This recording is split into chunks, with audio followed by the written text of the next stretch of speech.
Apa hari ini yang kau rasa tak lagi bisa kau hadapi sendiri? Teman-temanmu tak bisa lagi, koneksimu tak bisa lagi. Tuhan sanggup, saudara.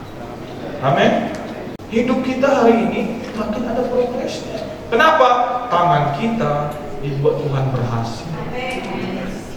Apapun pekerjaan saudara yang saudara kerjakan hari ini, engkau sudah terlebih dahulu diberkati Tuhan. Haleluya. Tuhan itu bukan resource, dia itu source, dia itu sumbernya. Ketika Petrus berjalan di atas air, ketika matanya tertuju pada Yesus, dia tetap berjalan di atas air.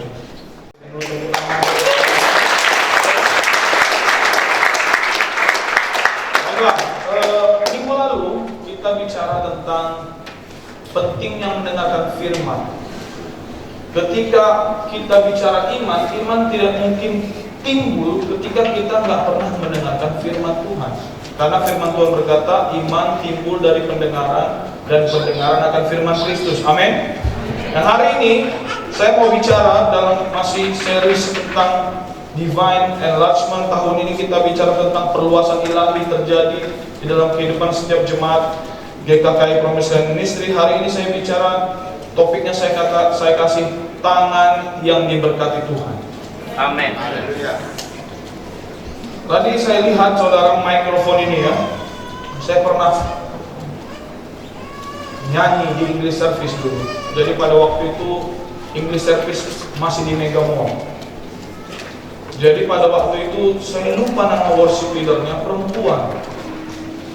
Dan sudah jam waktunya English Service, dia belum muncul-muncul. Akhirnya jiwa kepemimpinan saya muncul, saudara. Saya bilang, saya coba itu. Apa ya saksinya? Jadi akhirnya saya ambil, saya nyanyi lagu, saya masih ingat sekali lagunya Israel Cotton. Pemain musik ya pasti tahu ini, agak-agak ribet dia. Dan saya coba bikin seperti Israel Cotton bernyanyi.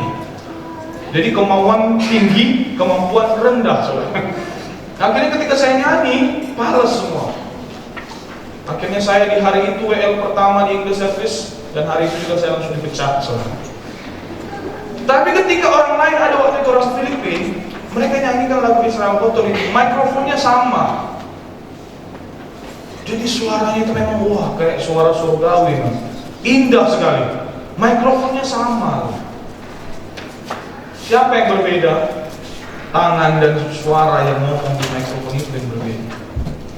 Jadi hari ini ketika kita bicara tangan yang diberkati Tuhan, bukan masalah tangan siapa, masalahnya adalah apakah ada tangan Tuhan di situ atau tidak. Amin, saudara.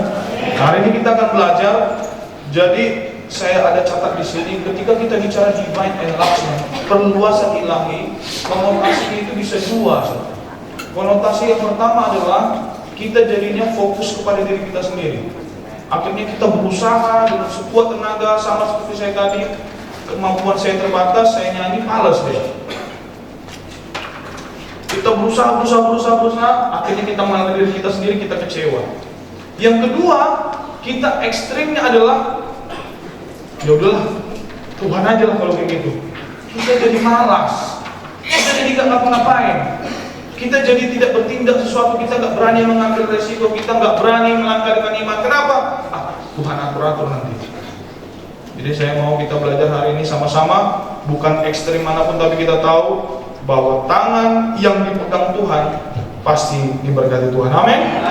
Kita lihat ayat yang pertama, saudara. Ya. Kita baca sama-sama ya. 1, 2, 3 ya. Ia melihat bahwa tidak seorang pun yang mati, dan ia terkejut karena tidak membela.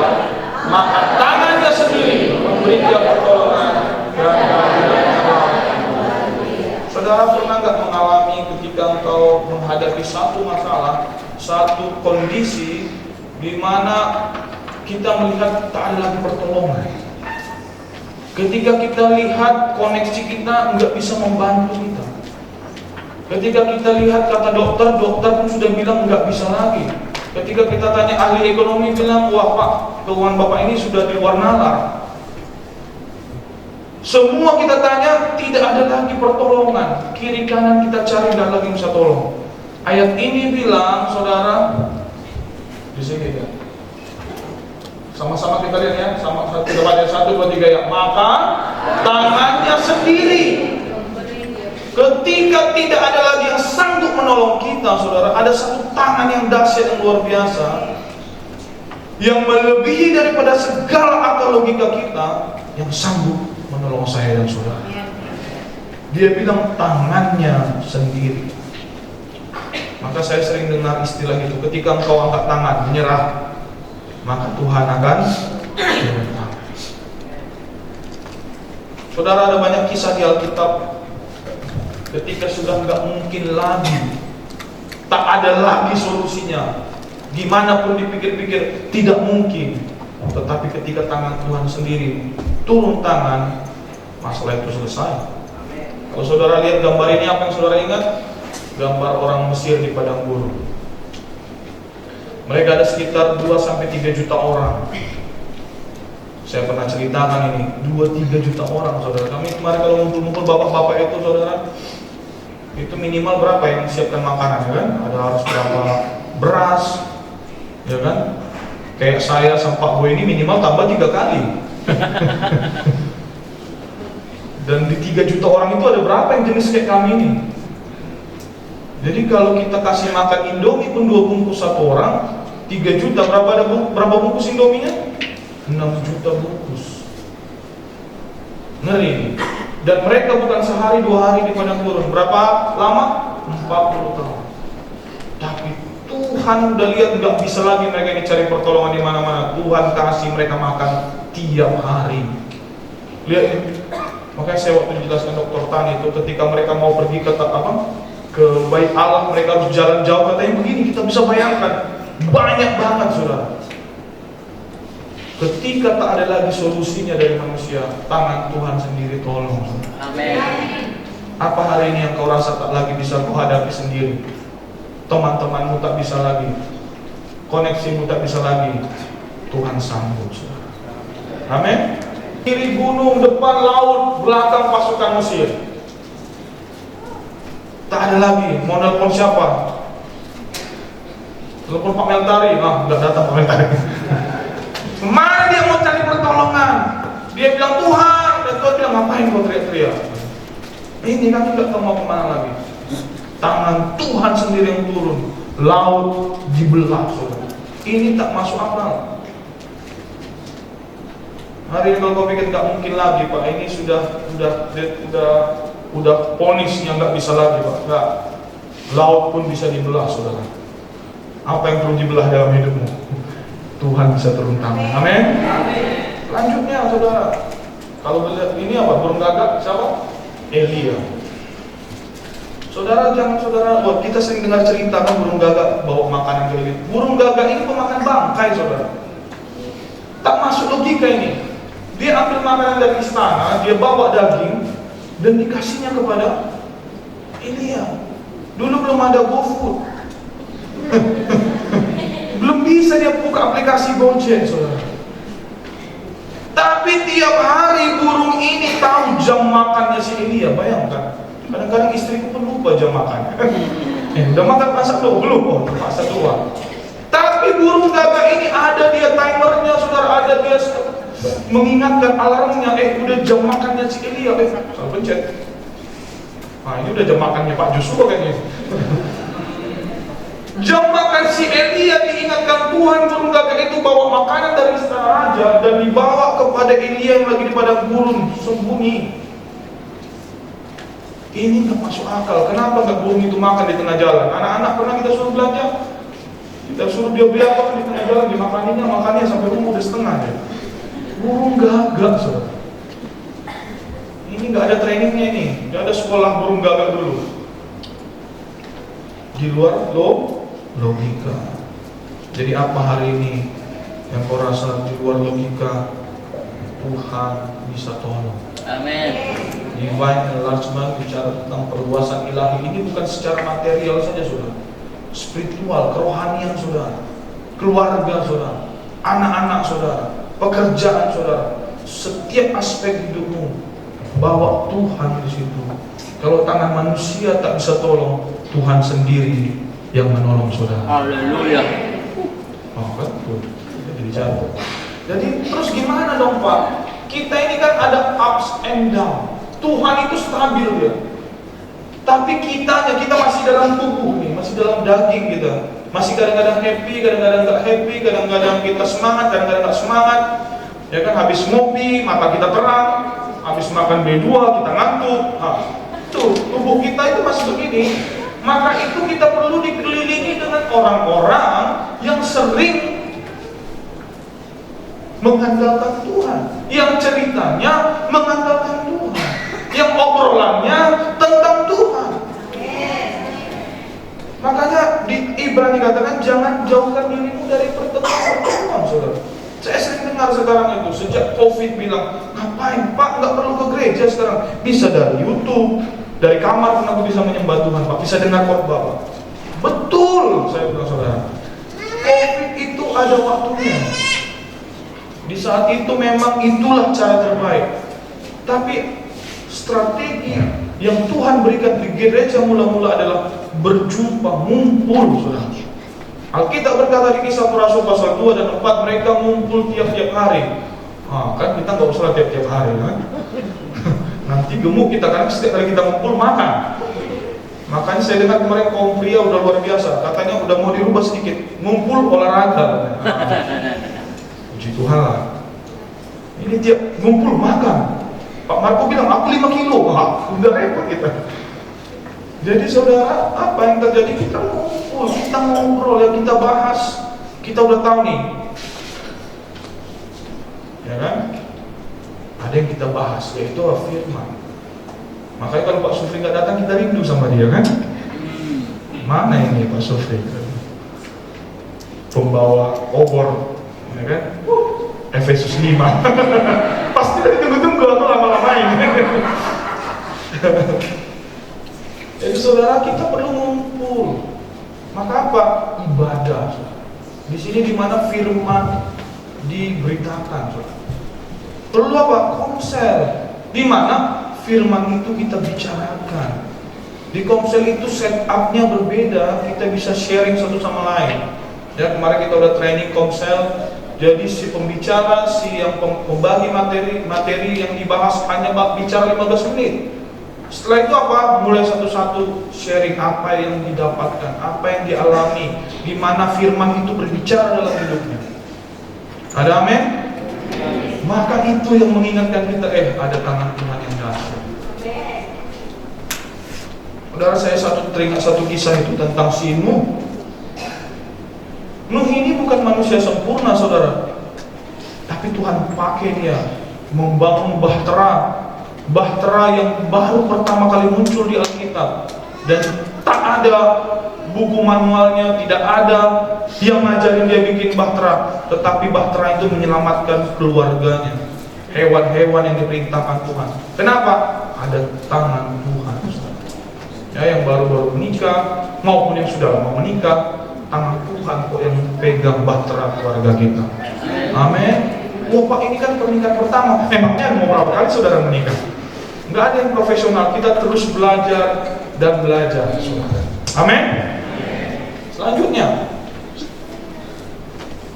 orang yang dipakai Tuhan. Nah ini menarik, kita baca ya. Kita baca sama-sama. 1, 2, 3 ya. Orang Israel akan juga seperti kata Musa. Mereka meminta kepada Mesir barang emas dan perak serta kain-kain, dan Tuhan membuat orang Mesir berperang hati terhadap bangsa itu sehingga. Saudara, Tuhan tadi kita bicara ketika tangan Tuhan langsung itu bicara mukjizat dia. Bagaimana mungkin ada mana dan makanan dari surga turun? Nah ini kan, bagaimana bisa laut terbelah? Nah ini bicara Tuhan ordain, Tuhan urapi, Tuhan panggil orang-orang yang tepat, yang bisa memberkati, yang bisa menolong, yang bisa mengarahkan hidup kita untuk menuju kepada panggilan kita itu, untuk menuju kepada tujuan yang Tuhan sudah siapkan dalam hidup kita. Ini kalau kisah ini tentang orang Israel yang keluar dari tanah Mesir. Sebelum itu saya mau kasih contoh saudara Musa. Siapa yang bantu Musa waktu dia melayani, saudara? Harun. Musa bilang, Tuhan aku gak pintar ngomong, aku ngomong terbata-bata. Tuhan pakai Harun, Tuhan kirimkan abangnya untuk menolong dia. Tuhan kirim siapa lagi? Bapak mertuanya. Bapak mertuanya ngajarin Musa, Musa kalau kau semua yang ngurus ini, kau bisa mati muda. Kau harus bagi. Ada pemimpin 100, pemimpin 10, 500, pemimpin 1000. Tuhan kirimkan orang-orang yang tepat. Tapi jangan salah, jangan mata kita tertuju kepada orang itu. Nah, ini yang kita sering. Tetap Tuhan yang di situ. Kemudian siapa? Daud. Daud Tuhan kirimkan siapa? Jonathan. Siapa lagi? Ruth, Tuhan kirimkan Boas. Tapi itu masih konteksnya biasa, orang-orang baik ketemu orang-orang baik. Nah, saya mau kita sama-sama fokus di ayat ini. Keluaran 12 ayat 35 sampai 36. Ini konteksnya adalah sudah 10 tulah terjadi. Dan tulah yang terakhir, anak pertama setiap orang Israel, mau manusia mau hewan, anak pertama mati, saudara. Dan akhirnya orang Israel dan orang Mesir dan siapa Firaun bilang, kayaknya udahlah, kalian pergi kalian menyembah Tuhan kalian. Dan ini perintah Musa, ya, makanya dibaca di ayatnya kan, orang Israel melakukan juga seperti kata Musa. Apa yang disuruh Musa? Mereka meminta dari orang Mesir barang-barang emas dan perak. Katakan emas dan perak. Emas dan perak. Ya kan? Emas lagi naik ya kan? Atau lebih turun. Emas dan perak serta kain-kain. Dan ini dia. Dan Tuhan membuat orang Mesir ngapain? Bermurah hati terhadap bangsa. Tuhan bisa pakai bangsa Mesir yang tadinya mereka memperbudak loh. Bayangkan orang yang menguasai, yang memperbudak, tiba-tiba ngasih, bermurah hati, ngasih emas, ngasih perak. Saya mau katakan sama kita semua, Tuhan bisa pakai bahkan orang-orang yang tak pernah saudara bayangkan memberkati saudara, membantu saudara, menolong saudara. Bukan hanya sekedar dalam hal keuangan, ya. Semua. Saya ingat dulu waktu kita di sini, rumah kita di sebelah ini ya, kita ada datang polisi rame-rame, kita di sini bareng-bareng juga. Tahu yang bantu saudara siapa? Jadi orang-orang yang di luar dugaan malah datang membantu. Ya. Jadi jangan tujukan mata kita hanya kepada manusia. Kayak ini, tulang ini udah paling top ini, paling baik ini. Tulangku ini boluku, opungku, semua kita bilang. Kecewa akhirnya kita. Enggak, Tuhan urapi orang-orang yang akan dipakainya untuk membantu kita menuju kemana destinasi kita. Ada amin, saudara? Amin. Walaupun sepertinya kelihatannya kadang-kadang tidak enak gitu loh. Saya percaya Tuhan pakai 11 abang-abangnya Yusuf. Kalau abang-abang Yusuf tak berusaha membunuh Yusuf, maka tak pergi dia ke Mesir, saudara. Maka hari ini coba kita rubah perspektif kita. Kalau ada orang yang menjahatin kita, ada orang yang berusaha menjatuhkan kita, mulai lihat Tuhan pun bisa pakai mereka untuk membantu kita menuju kepada tujuan yang Tuhan siapkan bagi kita semua. Seandainya abang-abangnya baik kali sama si Yusuf, enggak sampai dia ke Mesir, enggak sampai dia jadi asistennya si Fir'aun, jadi Perdana Menteri. Jadi kalau kita paham ini saudara, orang bisa juga dipakai Tuhan, diurapi, dipanggil untuk menuntun langkah kita. Ada amin? Setiap langkah. Kan aku langsung merasa suaraku nggak masuk. Saudara, Tuhan bisa pakai siapapun, amin? Selanjutnya, ini dia kan fotonya, bukan foto sih, ini ilustrasi lah ya. Jadi orang-orang Mesir itu memberkati orang Israel. Yang terakhir, sebelum aplikasi masih panjang ya, jangan ini dulu ya, jangan siap-siap berangkat. Tangan kita yang diberkati. Kita baca sama-sama ya, Kejadian 39 ayat 3. 1, 2, 3 ya.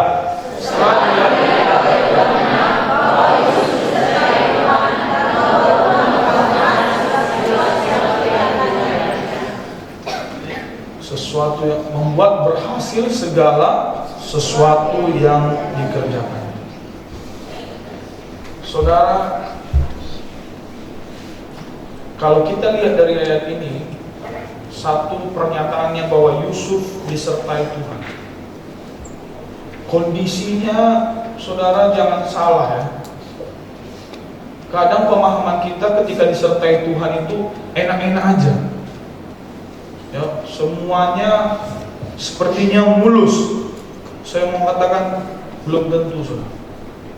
Yusuf itu dikhianati oleh orang yang paling dekat sama dia. Siapa? Abang-abangnya. Dia dilempar ke sumur, saudara. Siapa di sini udah pernah dilempar ke sumur? Belum ada kan? Dilempar ke sumur, kemudian dia jadi budak, dijual ke Potifar. Dan dia baik di sana, dia kerja dengan serius, dia tolong tuannya sampai katanya apa semuanya dipercayakan sama dia kecuali istrinya. Difitnah. Pernah udah baik-baik, tolong kerja bagus, lurus, kena fitnah. Saudara udah mirip-mirip Yusuf. Kemudian dia dipenjara, dikhianati lagi, ditipu dia. Dibilang kalau kau nanti ini aku nanti bantu bilang sama Firaun. Kena lagi dia. Tapi saudara, ayat ini bilang Yusuf disertai Tuhan. Jadi kalau hari ini engkau menghadapi masalah, bukan pertanda kau tak disertai Tuhan. Nah ini dia. Kalau kau hari ini menghadapi situasi baik secara keuangan, secara kesehatan, mungkin keluargamu, atau apapun itu, bukan berarti kau tak disertai Tuhan. Ada amin? Orang langsung bilang ada kutuk kayaknya nih Pak, harus kita patahkan nih Pak. Setiap orang yang sudah menerima Yesus sebagai Tuhan dan Juru Selamat, kutuk sudah dipatahkan. Katakan amin saudara. Itu nggak boleh ditawar saudara. Itu keyakinan penuh kita. Alkitab berkata Yesus sudah menebus kutuk itu. Jadi bukan lagi kutuk, Tuhan menyertaimu. Bukan berarti jalanmu baik lurus saja, lempeng aja, enggak. Tetapi satu yang pasti, ketika engkau disertai Tuhan, apapun yang engkau kerjakan dibuat Tuhan prosper, dibuat Tuhan berhasil, saudara. Ada amin, ada progresnya. Coba kalau kita renungkan hari ini, hidup kita hari ini, kita mundur 10 tahun yang lalu, apakah ada progresnya? Itu syukuri, saudara. Hidup kita hari ini makin ada progresnya. Kenapa? Tangan kita dibuat Tuhan berhasil. Itu dia. Tadi yang pertama, tangan Tuhan langsung tolong. Yang kedua, Tuhan pakai orang lain. Yang ketiga, tangan kita pun bisa dipakai Tuhan. Coba kita angkat dulu tangan kita dua-duanya. Nah, ini kan tangan-tangan biasa ya kan? Tapi tangan-tangan saudara ini diberkati Tuhan. Tuhan menyertai Yusuf sehingga ia menjadi orang yang selalu berhasil dalam pekerjaannya. Ya, jadi kalau kita bicara tadi kutuk ya, saya mau bicara di sini. Galatia 3:13 dan 14 saya baca ya. Kristus telah menebus kita dari kutuk hukum Taurat dengan jalan menjadi kutuk karena kita, sebab ada tertulis, terkutuklah orang yang jatuh pada kayu salib. Apa kutuk hukum Taurat? Yaitu saudara dikatakan engkau akan bekerja keras, ya kan, berkeringat untuk mencari makan. Saya mau katakan sama saudara, bekerja keras berbeda dengan diberkati. Bukan berarti saudara tidak bekerja keras. Nah ini dia, saya mau saudara paham. Orang yang diberkati mulai bekerja. Lihat Adam. Adam itu gak disuruh kerja dulu. Tuhan memberkati Adam terlebih dahulu, maka dia mulai mengerjakan Taman Eden. Saudara hari ini, saudara bukan bekerja untuk diberkati lagi, saudara karena sudah diberkati Tuhan, maka engkau mulai bekerja. Apapun pekerjaan saudara yang saudara kerjakan hari ini, engkau sudah terlebih dahulu diberkati Tuhan. Haleluya. Tuhan itu bukan resource, dia itu source, dia itu sumbernya. Amin. Itu yang perlu kita lihat. Jadi engkau bukan nanti habis ini saudara bilang, oh kalau gitu karena aku ini, karena strategiku ini, karena pikiranku ini, karena koneksiku ini. Enggak. Bilang apa? Terkutuklah orang yang tidak Yesus Kristus telah membuat ini supaya di dalam dia berkat siapa? Berkat Abraham sampai kepada bangsa-bangsa lain. Saya dan saudara. Kita bukan orang Israel ini. Kita ada orang Batak, orang Jawa, orang Nias, orang Flores, orang mana lagi? Orang Jawa, orang Jawa terus ya. Namanya Jawa di sini.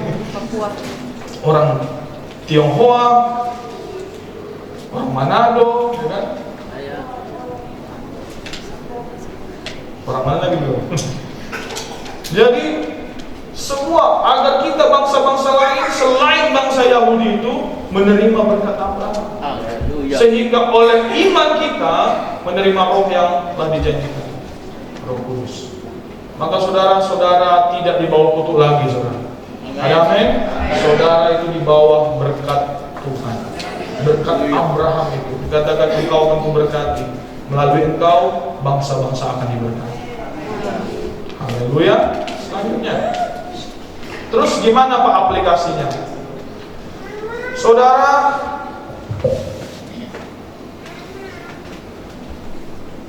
ketika kita tahu bahwa tangan Tuhan sanggup menolong kita, bahkan ketika tak satu pun tangan kita tak bisa, tangan orang lain tak bisa, tangan Tuhan sanggup.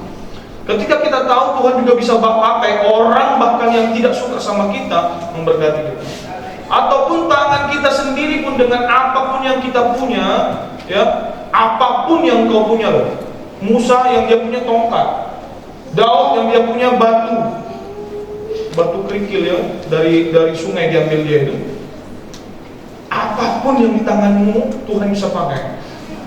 Tetapi satu yang pasti saudara, kita melakukannya bukan dengan tertuju kepada orang itu, ya kan? Oh karena dia pernah tolong saya, itulah harapanku. Oh karena aku pintar, aku mengandalkan diriku sendiri. Bukan. Mata kita tertuju kepada siapa? Kepada Tuhan. Ketika Petrus berjalan di atas air, ketika matanya tertuju kepada Yesus, dia tetap berjalan di atas air. Tetapi ketika dia mulai lihat ke kiri kanan, ketika dia lihat masalah, ketika lihat angin, ketika dia lihat gelombang air, maka dia mulai tenggelam. Hari ini saudara tenggelam atau tidak bukan masalah, bukan karena masalahmu. Saudara hari ini mundur, merasa down, merasa lemah, merasa tidak berdaya lagi, bukan karena masalah situasi yang ada, tetapi hanya karena matamu salah arah. Saudara pernah lihat gak? Lagi panas-panas, kita mungkin di pantai, baru ada anak kecil lewat, lucu, senyum, dia lari jatuh. Saudara senyum-senyum sendiri. Ada saudara lihat anak kecil main-main, baru saudara emosi. Saudara perlu cek kesehatan jiwa saudara. Saudara lagi mengalami depresi itu. Saudara kita lihat anak kecil, pasti kita ketawa. Kenapa? Mata kita melihat sesuatu yang menyenangkan. Panas tadi itu tak terasa lagi.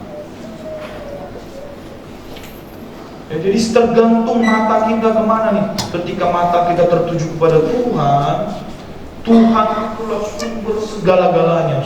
Amin. Suami ketika dia mulai matanya tertuju kepada Tuhan, maka nggak dilihat lagi tuh yang kecil-kecil, yang receh-receh itu. Dilihatnya kasih Tuhan mengalir, bisa dialirkannya kepada istrinya, bisa dialirkannya kepada anaknya. Istri waktu matanya tertuju kepada Tuhan, maka dia bisa hormat sama suami, ya kan? Di kantor dia dihormati, yes bos, ya kan? Di tempat main golfnya dia dihormati, sampai ke rumah bukan stick golf berubah jadi sabuli. Bukan karena dia mau disuruh kan? Nah, kalau mau sih bagus. Karena saya dengar Pak Joshua katanya Bu Santi pun nggak tahu sapu di mana katanya, saking dia yang membersihkan rumah, luar biasa. Ini suami idaman memang. Harus belajar saya kan. Jadi mata kita tertuju kepada siapa? Kepada Yesus. Itu aja anak-anak juga gitu. Tuhan Yesus itu Tuhan loh. Tetapi ketika bapak mamanya bilang, ya kau jangan pergi-pergi diam-diam ya. Ini kan tempatku, kata Tuhan Yesus. Enggak, sekitar itu loh. Ketika Tuhan Yesus bilang belum waktuku mak, katanya, udah kau tolong aja orang itu, kata Maria. Ditolong loh, dirubahnya air menjadi air. Yesus Tuhan, tapi dia tunduk sama orang tuanya. Maka ya, yang masih punya orang tua, kita semua yang masih punya orang tua, maka kita bertuju kepada Yesus. Oh pak, bapakku kurang ajar, mamaku kurang ajar. Sepanjang mata kita tertuju kepada Tuhan, kita bisa melakukannya. Amin, saudara. Nah ini, itu aja tuh. Yang kedua, menghidupi kasih Kristus. Saudara, kenapa laut mati itu disebut laut mati? Kenapa dia jadi laut mati? Karena laut mati itu adalah titik terendah di muka bumi. Jadi saya belum pernah ke Israel dulu ya. Kita mungkin nanti ya, kita doakan kita ke Israel, amin. Jadi ada sungai-sungai, air-air yang berasal dari sekitar laut mati itu mengalirnya ke laut mati dan berhenti di situ, tak mengalir kemanapun. Maka tingkat garam di air laut mati adalah yang paling tinggi. Tidak ada hewan, tidak ada mikroorganisme yang bisa hidup di situ, saudara. Katanya kalau kita bisa minum air laut mati itu, maka kita pun hidup mati. Yang tidak bisa berenang, lompat ke laut mati, langsung tiba-tiba bisa berenang, ngapung dia langsung. Saking tingginya kadar garamnya. Makanya saudara yang mau belajar berenang lebih gampang belajar berenang di air laut karena ada garamnya ya. Nah, gitu. Jadi kalau mau belajar berenang, telak ke pantai. Jadi kenapa? Karena masuk terus tak pernah dialirkan. Saudara, hari ini kita tadi dibilang apa? Berkat Abraham diberikan kepada kita agar bangsa-bangsa diberkati. Saudara, tujuan Tuhan memberkati saya dan saudara bukan supaya kita sok-sokan, bukan kita hebat-hebatan, tapi kita bisa memberkati orang lain. Amin. Amin. Itu tujuan Tuhan memberkati saudara. Ya, saya dengar kemarin Pak Joshua kan kita ada kasih security minuman ya. Alhamdulillah Pak, terima kasih. Baru minuman. Dan saya yakin kita semua di sini punya kapasitas masing-masing menjadi berkat bagi orang lain. Amin. Caranya gimana? Menghidupi kasih Kristus itu, terima dulu dong. Kalau hari ini ya di rumah Bu Genti banyak. Haleluya. Banyak apa? Di rumah Bu Genti banyak coklat. Pasti pagi tadi sudah banyak coklat di depan ini. Amin. Pak Nando, boleh nggak aku bagikan sama jemaat ini? Boleh lah Bu, tapi saya juga dibagilah, saya bilang kan gitu. Kenapa? Karena dia banyak coklat, maka yang dibaginya coklat. Ketika engkau banyak terima kasih Tuhan, ketika engkau tahu engkau dikasih Tuhan, respon alamimu adalah mengasihi orang lain. Jadi kau nggak pilih-pilih. Wah, karena Pak Supri baik, aku baiklah sama dia. Mantap, calon naga ini di belakang ini kan. Wah, baiklah aku sama Pak Boy, aku kemarin dikasihnya tumpangan 3 kali ini, udah baik aku nih. Pilih kasih jadi kita. Ya, sama semua orang. Doa saya orang akan tahu jemaat GKKI PLN Rosdal ini orang-orang yang murah hati. Amin. Penuh dengan belas kasih. Amin. Amin. Dan itu tak perlu bersusah payah harusnya. Kenapa? Karena kita menghidupi kasih Kristus itu. Tadi harusnya saya bawa ini, saudara. Lupa dari saya. Saya bawa bawa. Wih. Oh. Ya udahlah, nggak usah. Sarung tangannya plastik, saudara. Tadi saya mau sarung tangan. Jadi sarung tangan itu, saudara, sarung tangan itu berfungsi kalau tak ada tangan yang masuk ke dalam. Sarung tangan itu nggak bisa bilang sama dirinya, sarung tangan aku harus bergerak. Itu sering saya lihat mereka itu untuk masak, biar masakannya higienis. Jadi sarung tangan itu nggak bisa masak sendiri, saudara. Maka hari ini yang perlu kita lakukan adalah menghidupi kasih Kristus itu. Kita nggak berjuang susah payah untuk mengasihi orang lain, tetapi kita tinggal menghidupinya. Amin. Amin. Karena Tuhan yang pakai kita. Terakhir, kerjakan. Nah, kita baca sama-sama. 1, 2, 3 ya. Saudara, kita nggak perlu iri-irian. Kamu orang mana? Irian. Kenapa? Gampang iri Pak. Bukan begitu.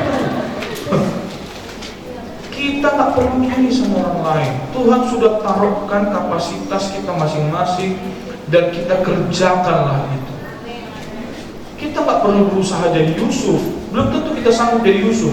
Waktu dilempar ke sumur tak bisa berenang pula, kita tenggelam. Kita belum tentu bisa jadi Daud. Mungkin kita melempar pun nggak tahu, kita kena kepala sendiri lagi. Kita sudah punya porsi masing-masing, pekerjaan masing-masing, pelayanan masing-masing, keluarga masing-masing, setting keluarga pun masing-masing. Kita nggak perlu banding-bandingkan. Dia itu Pak, tetangga, pintu istrinya dibukakan, nggak usah banding-bandingkan. Suami bilang, lihat Ma itu bulu mata tetangga, badai. Istri yang sudah dikasih Tuhan itu aja. Jangan aneh-aneh lah.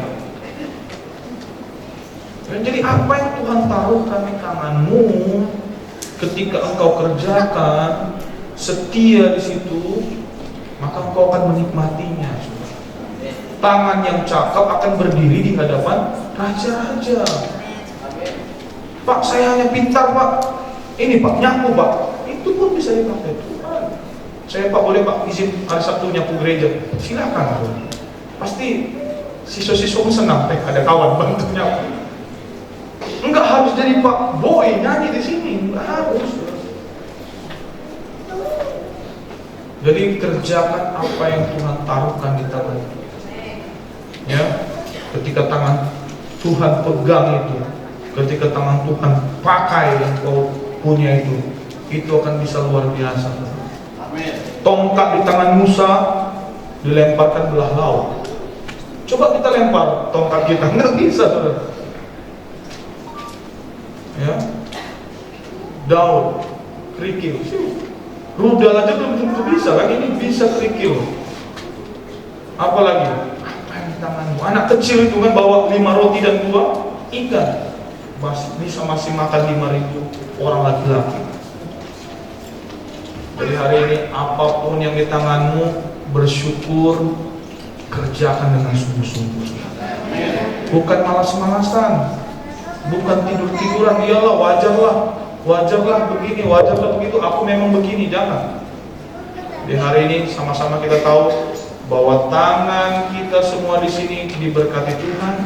Ada tangan Tuhan yang menopang hidup kita, bahkan orang-orang yang tak pernah kita bayangkan pun bisa memberkati kita. Kalau itu mari kita semangat, semangat melayani Tuhan. Kalau kita tahu Tuhan kita begitu baik, begitu saudara, masa kita mau melayani Dia? Kita pasti pengen sering ketemu. Ini komsel-komsel yang belum mulai, ayo mulai. Amin. Ya kan? Kami Sabtu mulai nih katanya, komsel kami. Komselnya cuma 1,5 jam, habis itu kata karaoke-nya 2 jam. Aduh, udah bahaya ya. Jadi saudara, itu dia. Jadi kita tangan Tuhan menolong kita, menopang kita kerjaan kita, mari kita sama-sama terus mengandalkan Dia. Saya minta kita bangkit berdiri.